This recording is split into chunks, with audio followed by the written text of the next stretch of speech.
Hello friends, welcome back to commerce for you. क्या Iran Israel की जंग आपके घर तक आ चुकी है? क्या एचपी आपके घर में भी बाटला गैस का नहीं मिल रहा है, या आपको भी डर सता रहा है कि पेट्रोल और डीजल के भाव बढ़ सकते हैं? तो ये वीडियो आपके सारे सवाल का जवाब देगा।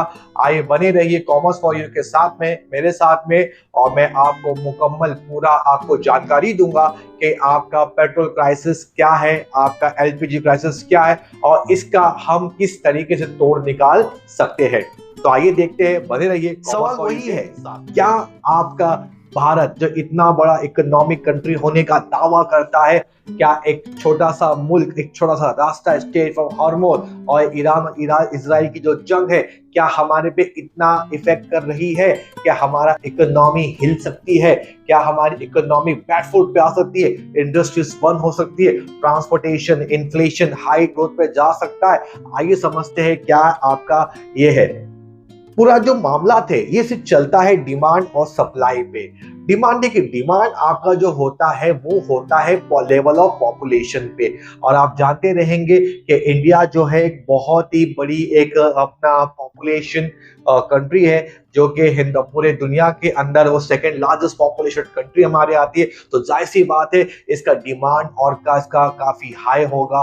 लेकिन सप्लाई की जब हम बात करें तो सप्लाई का आप सबको पता है कि 80 to 85% हम बाहर से बोरो करते हैं, बाहर से हम लाते हैं और हमको इंपोर्ट करते हैं, उसको हम इस्तेमाल करते हैं, जिसका 60% से 65% जो है हम एक सिंगल रूट के ऊपर हम डिपेंड है, और उस रूट का नाम है स्टेप बाय स्टेप आपका आपका क्रूड ऑयल जो है स्टेट ऑफ हॉर्मोज से जो हमें मिलता है। आपके हम जहां से हम बाहर से आपके क्रूड ऑयल बोरो करते हैं, हम इंपोर्ट करते हैं, वो क्रूड ऑयल है क्या? जब हम क्रूड ऑयल की बात करते हैं तो क्रूड ऑयल एक जमीन से निकलने वाला काला पदार्थ होता है जो नेचुरली हमें मिलता है, लेकिन उसको हम रिफाइन करते हैं, उसको हम हीट करते हैं। तो एक पर्टिकुलर हीट के ऊपर आपको पेट्रोल केमिकल, आपको बिटुमेन यानी कि डामस मिलता है, फॉइल ऑयल, वैक्स होता है, या अदर चीजें हमारी होती है, डीजल्स आपको मिलते हैं, कैरोसिन के अंदर मिलता है, आपको नेफ्टा मिलता है, जिसके लिए हम लोग कॉस्मेटिक और अपना अदर चीजों के हम इस्तेमाल हम करते हैं। यहाँ पे गैसोलीन जिसे हम पेट्रोल कहते हैं हमारी भाषा में, और एलपीजी जिसे हम कहते हैं लिक्विड पेट्रोलियम गैस। यानी कि जो क्रूड ऑयल होता है, जितना ज्यादा हम रिफाइन करेंगे उतना ज्यादा हम लोगों को हमारी जो चीजें हैं दिली जो हमारी जरूरतें होती पेट्रोल, डीजल और आपके एलपीजी समझ रहे हैं। लेकिन क्रूड ऑयल आपके लिए इतना ज्यादा अहम क्यों है? क्रूड ऑयल जो है, अगर हम बात करें पूरी दुनिया के अंदर, we are the third largest country जो कि कंजम्पशन करती है आपके क्रूड ऑयल को।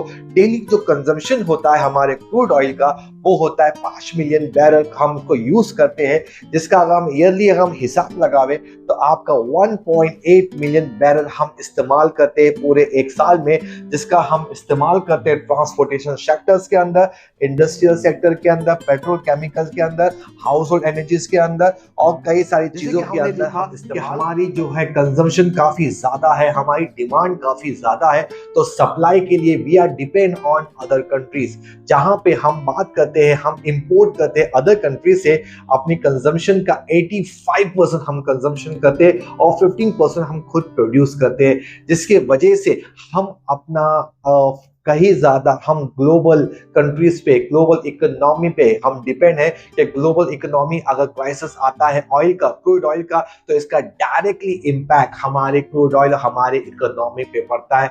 बिकॉज आपका इकोनॉमी क्रूड ऑयल ऐसा है, पेट्रोलियम, डीजल, जिसके वजह से हमारे पूरे इंडिया का 90% क्राइसिस हमने देखा रहेगा कि कई होटल बंद हो रहे हैं, कई फेस्टिवल सीजन चालू है, रमजान चालू है, रमजान में कई सारे होटलों को हमने बंद होते हुए देखा है, बिकॉज यहाँ पे कंजम्पशन काफी हैवी हो जाती है होटल्स की। लेकिन होटल्स के पास में आज की तारीख में एलपीजी नहीं है, आपकी गैसेस नहीं है। हमने कई सारे हमने वीडियोस देखे, कई सारे हमने इमेजेस देखे कि लंबी लंबी कतारें लगी है, लंबे लंबे लोग अपना लंबी लाइनों में लोग खड़े रह के बाटे का इंतजार करें। आपके एक एक महीने का आपको टाइम दिया जा रहा है कि एक एक महीने के बाटले आपको जो है गैस का वो आपको मिलेगा। तो इसके पीछे का रीजन क्या है?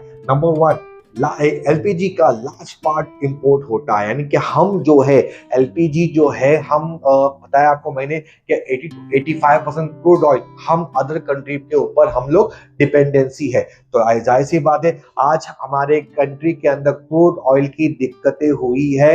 आज आपके क्राइसिस चालू है, वॉर चालू है, वॉर के वजह से आज क्रूड ऑयल का सप्लाई है वो कहीं ना कहीं रुका हुआ है, जिसके वजह से आपका पहला रीजन आपका ये है कि हम इंपोर्ट पे डिपेंड काफी ज्यादा है।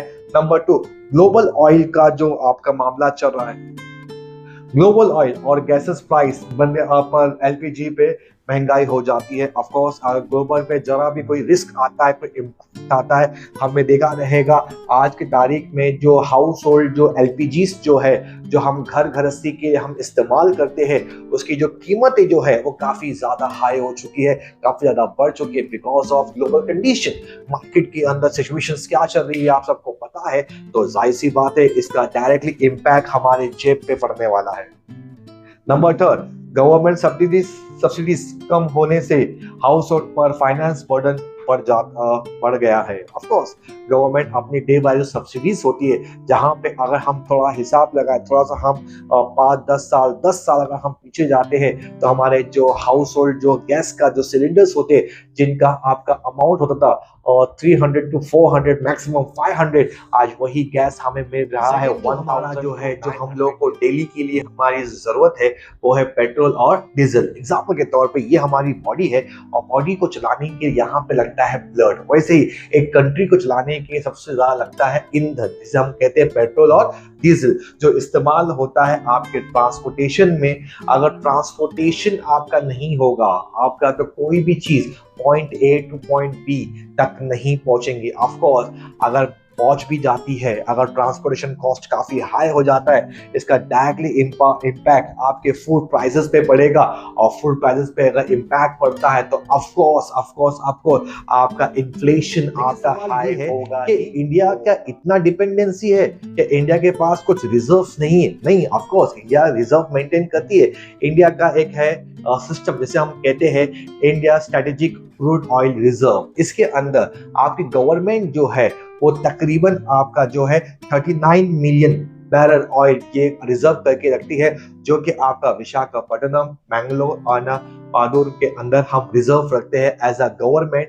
ये उनके रिजर्व है, यहाँ पे वो लोग तकरीबन 39 मिलियन बैरल ऑयल रिजर्व करके रखे हैं। लेकिन क्या सिर्फ गवर्नमेंट रिजर्व कर, यहाँ पे आपके प्राइवेट सेक्टर्स भी अगर हमारे देखा जाएंगे, Reliance industry, Nayara energy, Indian oil corporation, Bharat petroleum, Hindustan petroleum, ये भी आपके जो प्राइवेट सेक्टर्स और पब्लिक सेक्टर्स मिलके भी कई सारे आपके रिजर्व्स मेंटेन करती है, जिसके अंदर टोटल मिला के 220 मिलियन बैरल्स कंजम्पशन आपका जो होता है वो होता है आपका 240 to 260 मिलियन बैरल, जिसके गवर्नमेंट और प्राइवेट सेक्टर को हम अगर इंपोर्ट स्टॉप हो जाए, अगर स्टॉप हो जाए ग्लोबली, तो हम लोग का तकरीबन अगर हम प्राइवेट सेक्टर और पब्लिक सेक्टर को मिला दे तो हमने अभी देखा कि वी हैव 250 मिलियन बैरल हम लोग स्टोरेज कैपेसिटी हमारे पास है। जिसके अंदर हम बात करें तो आपका 5 मिलियन बैरल हम लोग एक दिन के अंदर हम लोग यहाँ पे इस्तेमाल करते हैं, यानी अप्रोक्सीमेटली हम 50 से 60 दिन तक हम सर्वाइव कर सकते हैं। तो हमने देख लिया कि 50 से 60 दिन हम सर्वाइव कर सकते हैं। तो आइए देखते हैं कि एज एन इंडियन हम लोगों को क्या क्या प्रिकॉशंस हमें लेना है जब तक कि आपके जो ग्लोबल क्राइसिस है, ग्लोबल वॉर क्राइसिस, जब तक उसका कोई हल नहीं निकलता है। हाँ, यहाँ पे कई सारे हम न्यूज़ देख रहे हैं कि ऑयल टैंकर्स कुछ हमारे आ चुके हैं, कुछ टाइम बाद हमारी चालू है, स्ट्रेट ऑफ हॉर्मुज़ में अभी बात चालू है, लेकिन अगेन अभी भी इकोनॉमी को स्टेबल होने के लिए वक्त लगेगा। झटके में कोई भी चीज आपकी मान के चले, कोई भी चीज को पकाने के लिए, बनने के लिए, मार्केट में उतरने के लिए कुछ वक्त लगता है। और ग्लोबल साइकिल जो इंडिया का जो ऑयल साइकिल था वो थोड़ा हिल चुका है, तो ऑफ कोर्स कुछ दिन के लिए आपको तकलीफ उठानी पड़ सकती है। लेकिन सर इसके हम प्रिकॉशंस हम क्या क्या लीजिए? नंबर 1, सबसे पहला, रेड्यूस अननेसेसरी फ्यूल यूजेस। अगर हम अपना जितना हो सके, जरूरत जितना है उतना ही यूज करें, पब्लिक व्हीकल हम यूज करें, जितना हो सके हम यूज अल्टरनेटिव एनर्जी।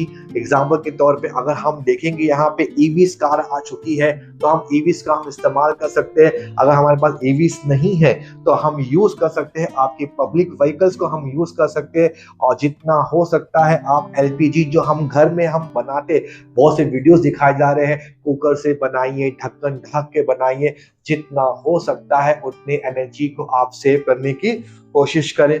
गवर्नमेंट कुछ मेजर्स आपके लेंगी, गवर्नमेंट के पास कोई रिजर्व्स अवेलेबल है, गवर्नमेंट अपनी तरफ से कोशिश कर रही है, लेकिन सर आपको भी यहाँ पे प्रिकॉशंस लेना पड़ेगा, नहीं तो आपके क्या परिणाम होगा वो मैं आपको बता। अगर हम प्रिकॉशंस नहीं लेते तो हमें क्या परिणाम भुगतना पड़ेगा एज एन इंडियन, आइए देखते हैं।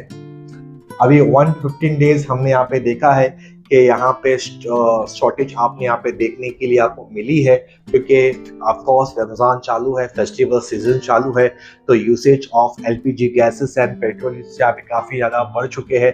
तो हमने यहाँ पे क्राइसिस यहाँ पे हम देखने के लिए मिल रहे हैं, लेकिन ये और कितना वर्स्ट हो सकता है अगर ये ऐसा ही हुआ तो नंबर 2 आपका यहाँ पे आपके पेट्रोल के ऊपर आपका कंट्रोल आपको गवर्नमेंट इम्पोज कर देंगी। और जाहिर सी बात है कुछ हद तक का जैसे कि हमने हमारे पड़ोसी मुल्कों में देखा है कि ऑफिस बंद हो चुकी है, आपके स्कूल्स जो है छुट्टियां दे चुकी है, तो ये अल्टरनेट सॉल्यूशंस होता है जैसे पेट्रोलियम, यहाँ पे पेट्रोल कम से कम यूज हो। और थोड़ा सा अगर हम जाते हैं तो आपका जो डेली ट्रांसपोर्टेशन है वो आपका कहीं ना कहीं आपका डिस्टर्ब होते हुए दिखेगा। आपका जो डेली जो हमारा कंजम्पशन है, जो वेजिटेबल्स होते हैं, मिल्स होते हैं, जो डेली वेजिटेबल जो भी हमारे आते हैं, तो उसके अंदर आपको यहाँ पे देखने के लिए मिले इफेक्ट इम्पैक्ट, नेगेटिव इम्पैक्ट देखने के लिए मिलेगा। अगर हम बात करें अगर हमारा 29-35 डेज फिफ्थ वीक भी अगर ऐसा ही जाता है, कुछ वॉर से या कुछ अपना रिजल्ट नहीं निकलता है, तो इंडस्ट्री विल शट डाउन। ये यहाँ से आपका बहुत ही गंदा इम्पैक्ट आपको देखने के लिए मिलेगा, इंडस्ट्रियल शटडाउन आपको देखने के लिए मिलेगा। नेक्स्ट आपका जो है सेवर एनर्जी क्राइसिस, एकदम आपको आप ये समझ जाइए कि हम सिविल वॉर की तरफ हम बढ़ जाएंगे और लास्ट में क्रिटिकल स्टेज आएगा। हाँ ऑफकोर्स ये थोड़ा सा हाइपोथेटिकल है, यहाँ तक पहुँचने के लिए हमें वक्त लगेगा, तो मैं प्रे करता हूँ, दुआ करता हूँ कि हम इस स्टेज पे ना पहुँचे, लेकिन एज अ इंडियन हमें इस बात का हमें करना है कि हम लोगों को प्रिकॉशंस लेते हुए चलना है। जितना हो सके आप अपने एनर्जीज को सेव करें, पेट्रोल्स को सेव करें, बेवजह का यूसेज ना करें और बने रहिए कॉमर्स फॉर यू के साथ। Thank you be with me.